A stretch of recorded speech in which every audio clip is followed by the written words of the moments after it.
নির্বাচন কমিশন নিয়োগ দেওয়া যদি প্রধানমন্ত্রীর দায়িত্ব হয় তাহলে তো সেই দায়িত্ব শেখ হাসিনাও নিয়েছিল। এই দেশের সবকিছু যদি নির্বাচন কমিশনারও যদি ঠিক করে প্রধানমন্ত্রী, এই দেশের দুর্নীতি দমন কমিশন কারা সদস্য হবে সেটাও যদি ঠিক করে প্রধানমন্ত্রী, এই দেশের মানবাধিকার কমিশনের প্রধান কে হবে সেটাও যদি ঠিক করে প্রধানমন্ত্রী, তাহলে তো শেখ হাসিনার শাসনই ভালো ছিল। আমরা যখন এনসিসির কথা বলি, ন্যাশনাল কনস্টিটিউট কাউন্সিলের কথা বলি, তখন আপনাদের খুবই কষ্ট লাগে, খুবই ব্যথা পান, বলেন প্রধানমন্ত্রীর ক্ষমতা কমিয়ে ফেলা হচ্ছে। প্রধানমন্ত্রী তো প্রশাসনিক ক্ষমতা, প্রধানমন্ত্রী তো প্রশাসনিক কাজ করবে, নির্বাচন দেওয়ার দায়িত্ব তো প্রধানমন্ত্রীর না।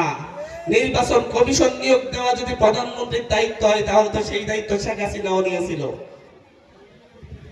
অনেক কষ্ট লাগে আজকে যখন দেখি, আমরা যখন বলি যে পরপর দুইবারের বেশি কেউ প্রধানমন্ত্রী হতে পারবে না, ওনারা বলেন না, আজীবন প্রধানমন্ত্রী হওয়ার সুযোগ দিতে হবে।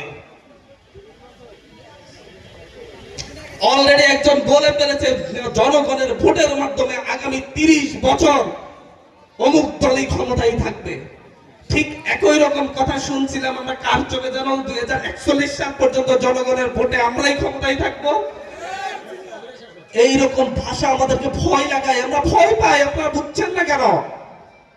আপনারা সেই নেতৃত্ব বুঝতে হবে। আমাদের এই নেতৃত্ব, এই প্রজন্ম কি চাই? আমরা শেখ হাসিনা সেই ভাষাগুলোকে ভয় পাই। যখন আপনারা বলেন 30 বছর আমরা ক্ষমতায় থাকবো, তখন আমাদের মনে হয় আরেকটা স্বৈরাচার, আরেকটা ফ্যাসিস্ট আমাদের গলা চেপে ধরবে। আমরা যখন দেখি যে আপনারা নিজেরা কোপাকুপি করে 105 জন 110 জন নিজেদের নেতা কর্মীকে হত্যা করে ফেলছেন, তখন আমরা কিভাবে বিশ্বাস করবো আপনাদের হাতে আমরা নিরাপদ থাকবো?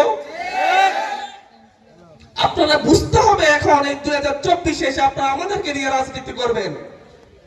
আপনাদের ছাত্র সংগঠন নিজেরা মারামারি করে 45 জন নিহত হয়েছে 5 আগস্টের পর। আমরা কিভাবে চিন্তা করবো যে কলেজের শিক্ষার্থীরা আপনাদের হাতে নিরাপদ থাকবে? আগে নিজেদের কর্মী বাহিনীকে নিরাপদ করেন নিজের নেতাদের হাত থেকে, তাহলেই না হয় আমরা ভেবে দেখবো জাতি আপনাদের কাছে নিরাপদ থাকবে কিনা। অনেক কথা বলতে হয়। আজকে আপনারা এখানে যারা সামনে আছেন তারাও শুনছেন, যারা বাজারে ঘাটে আছেন তারাও শুনছেন। বিবেককে জাগ্রত করে আপনারা শুধু সিদ্ধান্ত নেবেন। আমরা আবেগ দিয়ে রাজনীতি করতে এসেছি, আমরা আবেগের রাজনীতি করছি। আপনারা আমাদেরকে বিবেক খাটাতে বলেন না, কারণ আমরা এই আবেগ দিয়ে শেখ হাসিনার পতন করেছি। আমাদের আবেগ বলছে এই দেশকে পরিবর্তন করতে হলে দুর্নীতিবাজ, চাঁদাবাজ, এক পরিবারের রাজনীতি থেকে এই দেশকে মুক্তি দিতে হবে। এটা আমাদের আবেগ বলছে। আপনারা চিন্তা করেন দিতে হবে কি না হবে না। রাজতন্ত্রের চাইতে পার্থক্য কি? গণতন্ত্রের নামে যদি রাজতন্ত্রই চলে, সেই রাষ্ট্র কখনো উন্নতি ঘটবে না।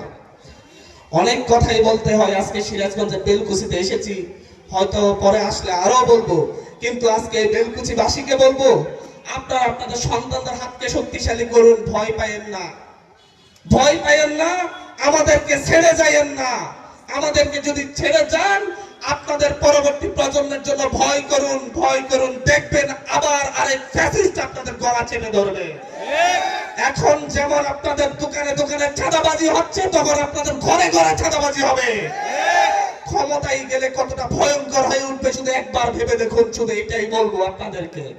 আমরা কারো বিরুদ্ধে কথা বলতে আসছি না, আমরা বাস্তবতার কথা বলতে আসছি।